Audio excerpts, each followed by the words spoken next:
The myth of absolute rest. Why the universe refuses to stand still. Have you ever tried to be perfectly, absolutely still? You can hold your breath, steady your heartbeat, and lock every muscle in place, yet true stillness remains an illusion.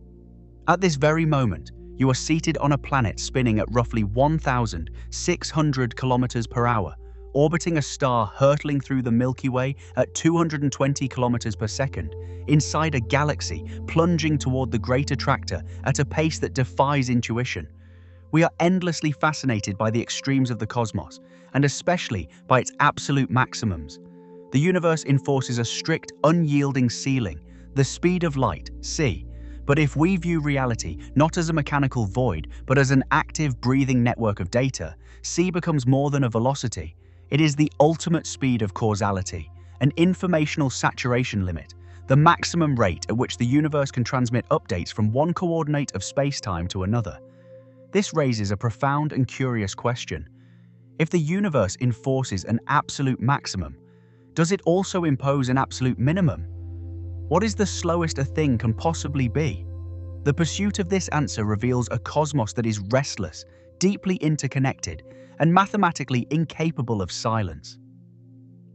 The relativity of zero. To grasp the lowest possible speed, we must first abandon our everyday understanding of motion. In classical physics, 0 meters s feels intuitive. The coffee cup on your desk appears to be moving at zero. But Einstein's theory of relativity shattered the notion of an absolute background. There is no fixed grid against which universal speed can be measured. Speed is purely relational, a metric of how one object's coordinates change with respect to another's. To say that something is at rest is merely to say it shares a velocity with its observer.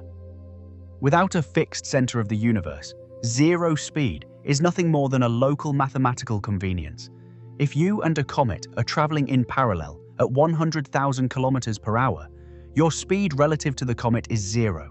Motion, then, is simply the continuous exchange of positional information across space-time.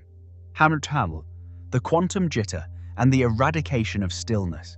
If stillness eludes us in the macroscopic world, what about the microscopic? Suppose we isolate a single atom and drain it of all thermal energy, cooling it to absolute zero, 273.15 degrees Celsius. Temperature, after all, is a measure of atomic motion. At absolute zero, movement should cease entirely. The particle should freeze, yet reality fiercely resists this absolute precision. Enter quantum mechanics and the Heisenberg uncertainty principle. This fundamental law states that one can never simultaneously know both the exact position and the exact momentum of a particle. If an atom truly came to a dead stop at absolute zero, we would know precisely where it sits and precisely how fast it is moving, namely, not at all. The deep mechanics of reality forbid this. Such a state would demand infinite precision, an impossible condition devoid of entropy. To prevent this paradoxical certainty, the universe enforces a baseline level of informational strain. The particle must vibrate. It is possessed by what physicists call zero-point energy. Even in the deepest, darkest, coldest vacuum of the cosmos, particles remain locked in a subatomic jitter, endlessly fluctuating, borrowing and returning energy from the vacuum itself. At the very bottom of reality's thermometer, the universe still refuses to sit still. Taming the speed limit. While matter cannot achieve perfect stillness, humanity has accomplished something equally astonishing, putting the brakes on the fastest thing in existence. In a perfect vacuum, light travels at 299,792,458 meters (ms), but light is interactive. It must negotiate its path through any medium it crosses. When it enters water or glass, its electromagnetic waves engage with surrounding atoms, effectively slowing the wave's propagation. In 1999, physicists created a remarkable state of matter known as a Bose-Einstein condensate. By supercooling a cloud of sodium atoms to a fraction of a degree above absolute zero, the atoms shed their individual identities and blurred into a single quantum entity of extraordinary informational density. When researchers fired a laser into this dense, sluggish cloud, the light was forced to a crawl.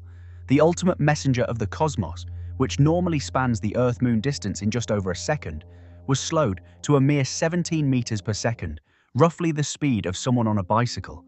We cannot stop the universe from moving, but by manipulating the structural density of matter, we can compel its ultimate speed limit to match our own leisurely pace. The restless fabric of space-time. Finally, there is a cosmic caveat that renders the very concept of stillness moot.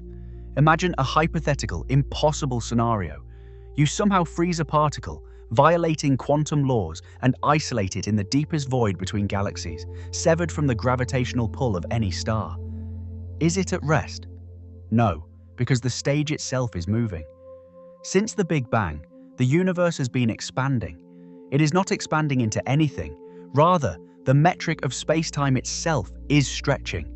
The empty space between distant galaxies continuously multiplies. Even if two galaxies were entirely motionless relative to the space immediately around them, the sheer accumulation of new space between them would still drive them apart. Across vast cosmic distances, this expansion causes galaxies to recede from one another faster than the speed of light. Not because they are moving through space, but because the space between them is swelling. There are no static coordinates. There are only temporal wrinkles and expanding horizons. The dynamic conclusion. The search for the lowest speed leads us to a beautiful realization. Reality is fundamentally restless. From the grand, stretching voids of intergalactic space to the jittering heart of a frozen atom, no absolute zero exists. The universe is an extraordinarily complex, ceaseless engine. Whether operating at its maximum saturation at the speed of light or trembling with the baseline quantum noise of zero-point energy, it is always calculating, always shifting, always transferring data.